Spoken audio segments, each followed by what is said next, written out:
Good morning guys! Welcome back to my YouTube channel. So today's video, it's very special dahil nandito ako sa Cebu City! So I'm actually here right now sa office namin para mag-attendance. Joke lang guys, so later on I'm gonna show you around the office. So this is our office here in Cebu City. And dito din actually located yung Galleria Residences by Robinsons Land Corporation. So in the future, kapag gusto nyong bisitahin yung office namin dito sa Cebu City, it's located in Robinsons Galleria. I believe nasa loob yung dress-up unit or yung showroom ng Galleria Residences Cebu. Tara, samahan nyo ko. Let's go ahead and check the showroom.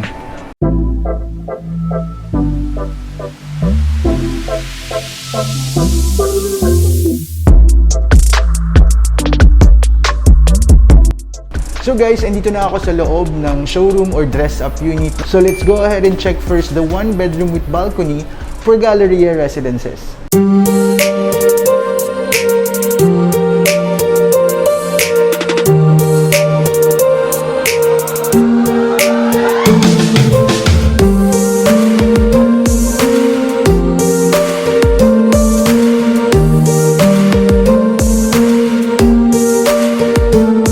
Alright guys, so let's go ahead and check first the dimension of this unit.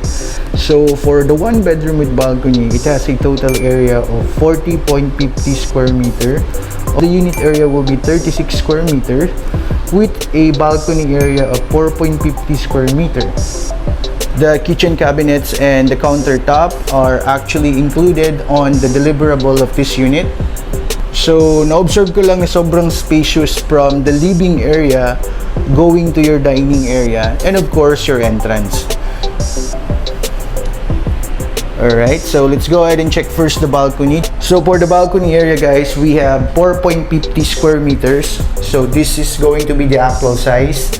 So this will be the provision or the area kung saan nyo ilalagay yung window type na aircon. Alright, so let's proceed on the living area. So it's the typical setup of the living area. You're gonna place your couch here or your sofa facing the television. Ayan, may maliit na cabinet. For the dining area, I think you can put 6 chairs for this table. Kasya naman siya, maluwag pa naman. I just want to show you the floor area para makita nyo kung gaano kaluwag. Dito located yung one bedroom ninyo. The door, it's facing the kitchen, dining area, and the living area.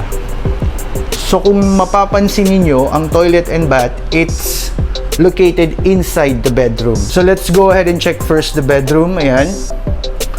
So it's also very spacious. This is a queen size bed. As you notice, meron pa siyang space dito. Ayan. If you're going to have a unit na may poste na ganito, you can actually put a built-in cabinet on this area para mas maging maluwag yung area na to. But it's up to you guys. Let's go ahead and check the toilet and bath. For this project, we have a provision for the laundry area. You can always put your washing machine here. Some of my clients are putting their sinampay here.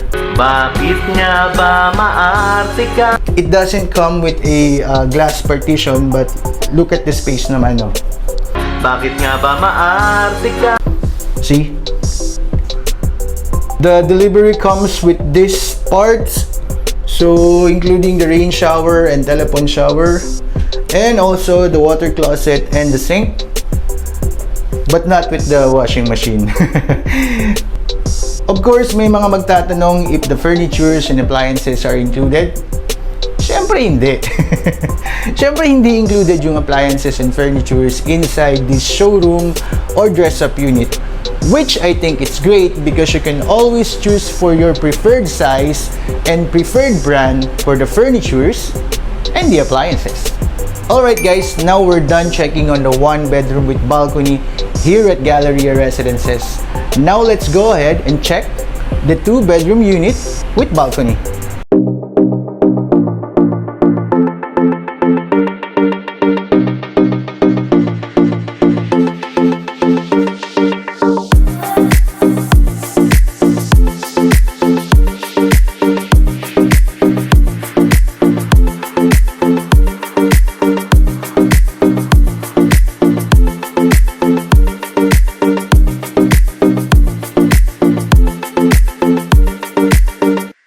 Alright, let's go ahead and check the dimension of the 2-bedroom unit with balcony here at Galleria Residences. So the unit area has a total of 72.90 square meters with a balcony area of 4.50 square meters. Now it has the same balcony area for the 1-bedroom. Now the total area of this unit will be 77.40 square meters. Now let's go ahead and check this unit. Alright guys, so the moment you enter the 2-bedroom unit, dito nakapwesto yung dining area ninyo, and doon naman yung living area. It's beside the balcony. So in this area, dito yung kitchen ninyo. And what I like about this property is that you have your own maid's quarter. Ayan. Now this will be the provision on your maid's quarter with the laundry area, and it has its own toilet and bath with a window. So gustong-gusto ko yung mga toilet and bath na may window. Now this is just a provision. You can always convert this one into a guest room or additional bedroom in the future. From the kitchen going to the dining area and the living area, sobrang luwag niya. Ayan. I will show you the space of this unit.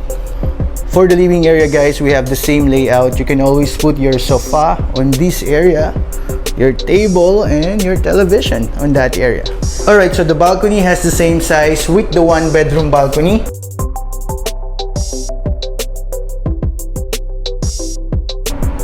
So for your window type air conditioning, this will be the provision, or dito yung area kung saan siya ilalagay. Okay, let's go and check the bedrooms. So this is a 2-bedroom. Let's check first the small bedroom guys. Ito. So as you enter, as you can see, sobrang luwag, sobrang spacious. Malaki yung window. Your provision for your air condition. If you're gonna convert this into a children's room, you can always go for a double deck.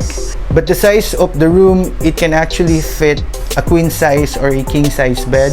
So beside the other bedroom, you have a toilet and bath. This is going to be the common toilet and bath. So let's go ahead and check. So same goes, we have a water closet, a sink. So you have your shower here. Gustong-gusto ko tong mga pag-gold nila, guys, kasi it reminds me of City of Dreams. Okay, from the common toilet and bath, let's proceed to the master's bedroom. So as you enter guys, it's very spacious and you have a massive toilet and bath here. If you notice, mas malaki yung toilet and bath sa master's bedroom. Galit ka ba? Compared doon sa common toilet and bath. Ayan. So let's proceed now to the bedroom.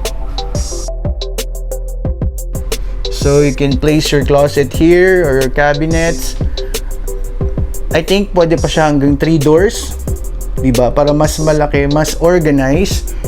So suggestion ko lang yun guys. Ako lang to ha. So guys, what I like about the master's bedroom dito sa 2-bedroom unit in Galleria Residences is that meron siyang 180 degrees na windows. Hindi ko alam guys. Pero dahil isa lang siya, so feeling ko window. Let me show you. So ayan, kung nakikita nyo, the window will start from this area going to that area. Well, I think I can consider this window as a floor-to-ceiling window. Ayan, as what I said earlier, it's 180 degrees.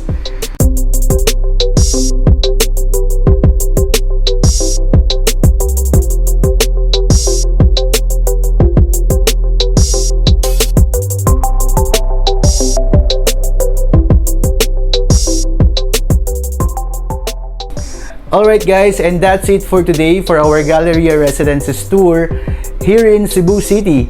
If you have any questions about this property, just please comment down below. I will be leaving my details on the description box, so you can send me an email or contact me on my mobile number. I hope you enjoyed watching this video, so please don't forget to hit like and subscribe. Thank you for watching and see you on my next vlog. Bye!